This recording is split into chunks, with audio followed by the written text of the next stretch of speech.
બેચારું મગજ છટકી ગયું શું હાથ ઘસ કરે ખાલી ખાલી અને માવા ખાન બંધ કરી દે આખો ઢોરની જેમ વાગળ કરતો હોય. ભાઈ પ્રેક્ટિસ કરવું બહુ નહીં કાઢો, 4 જ ખાવું. 4 બરોબર કહેવાય. કહું કલાકના 4 કઈ ખોટા નહીં.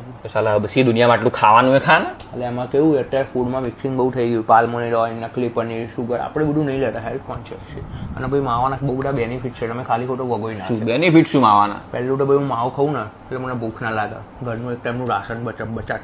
બીજું જોલાય, મારી મમ્મી અમુક વાર ડુંગળી બટાકા અહીંયાથી જ ખાવે. ત્રીજું કોન્સ્ટન્ટ કાર્ડિયો ચાલુ હોય, હેલ્થ. કાર્ડિયો કેવી રીતે? ભાઈ કંઈ મોઢું ચાલુ હોય ને એટલે કેલરીઝ બંધ થાય, કેલરી ડેફિશિટ. અને ચોથું કામમાં ફોકસ છે. શું ફોકસ? તું કામ શું કરે?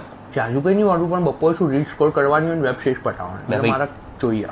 કાલ ઉઠીને તારા ગર્લફ્રેન્ડ બની અને તું પપ્પી કરવા ગયો, તારું અઠવાડિયે જેવું મોટું ગમશે ને? એમાં તો કોઈ ટેન્શન જ નહીં ને ભાઈ. જો મળવા જો પહેલી પપ્પી કહું એટલે પિચકારી અંદર એ બી માવો ખાલી થઈ જાય. એક માવામાં 2 જણનું કામ અને એને તો ચાવવું બી નહીં પડે. ચિંતા તું માવો બંધ કરે તારા કેટલા બધા પૈસા બચે. પછી શું ધંધો કરી શકે, ઘર ગાડી લઈ શકે, પછી આરામની જિંદગી. પછી અત્યારે બી જ કરવું ભાઈ. જબરા ખેલ કરો તું.